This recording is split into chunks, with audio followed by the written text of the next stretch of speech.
जी साहब, जो मैं आपका नैरेटिव समझा हूँ कि शादी और एक खानदान एक इदारा है और इसमें एक सरबराह की मौजूदगी अशद ज़रूरी है।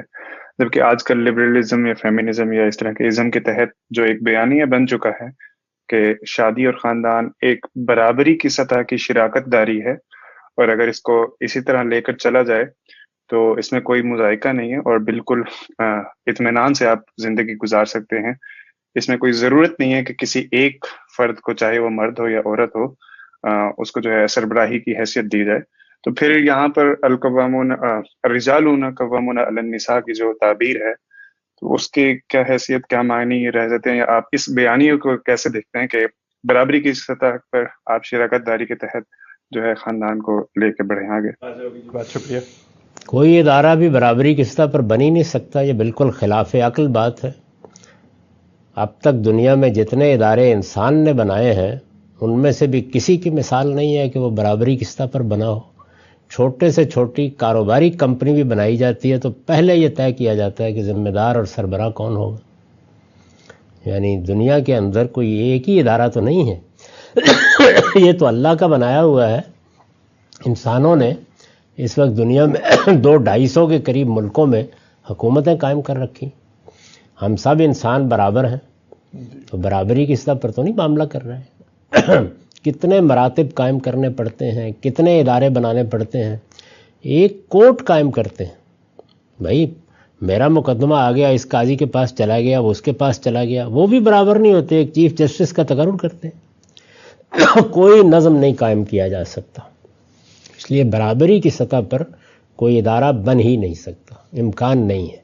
बराबरी की सतह पर सिर्फ इंतशार और अनारकी पैदा की जा सकती है। तो अल्लाह ताला जिस नातवां बच्चे को एक मर्द और औरत की आगोश में डालते हैं वो इंतशार और अनारकी के हवाले नहीं किया जा सकता। तो उसके लिए अल्लाह ने जो कानून बनाया है वो कानून ये है कि इस इदारे का एक सरबराह होगा और बहुत बड़ी जिम्मेदारी उस पर डाली है, आखिरी दर्जे की बड़ी जिम्मेदारी। ज़मीन पर इससे बड़ी कोई जिम्मेदारी हो ही नहीं सकती, वो है कमा के लाने की जिम्मेदारी। ये उस पर डाल दी गई, वो कमा के लाएगा, उसका काम है कि वह अखराजात पूरे करे। औरत किसी कमाने या मईशत की जिद्दोजहद करने के लिए मुकल्लफ ही नहीं। मर्जी है करे, मर्जी है ना करे, मर्जी है कंट्रीब्यूट करे, मर्जी है ना करे, कोई जिम्मेदारी उस पर नहीं। तो वो घर में इत्मीनान के साथ बैठकर फिल्म देखे या टेलीविज़न को मुशाहिदा फरमाए या कोई नावल पढ़े, कुछ नहीं कर सकती। लेकिन आप बैठ जाएं और ये कहें कि ज़रा तुम जाओ और ज़िम्मेदारी उठाओ।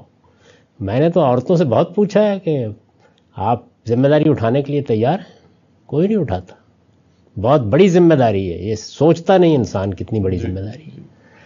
तो माश की ज़िम्मेदारी डाल के उसको मुकर्रर किया गया है, और बच्चा किसी ऐसे गैर ज़िम्मेदार जोड़े की आगोश में नहीं डाला जा सकता कि जिन्होंने अपने अंदर कोई नज़म नहीं पैदा किया हो।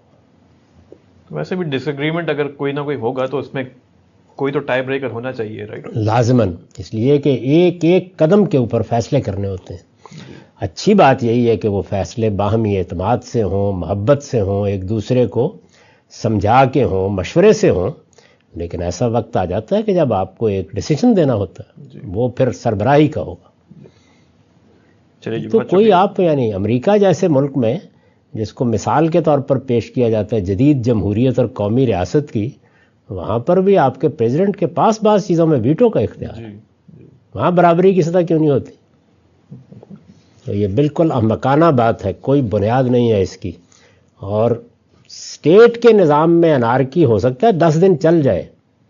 सवाल ये है कि एक नातवा बच्चा जिसकी परवरिश, पर्दाख्त, तरबियत, अखराजात सबको 15-20 साल तक इस जोड़े पर रहना है, उसको कैसे एक बेनज़म ख़ानदान के हवाले किया जा सकता है? ये खूबसूरत अल्फाज है महज। बराबरी क्या चीज़ होती है भाई? कहीं भी नहीं। जहाँ इदारा बनाया जाता है वहाँ लाजमन आपको एक शख्स की सरबराही कबूल करना होती है। बहुत शुक्रिया सर।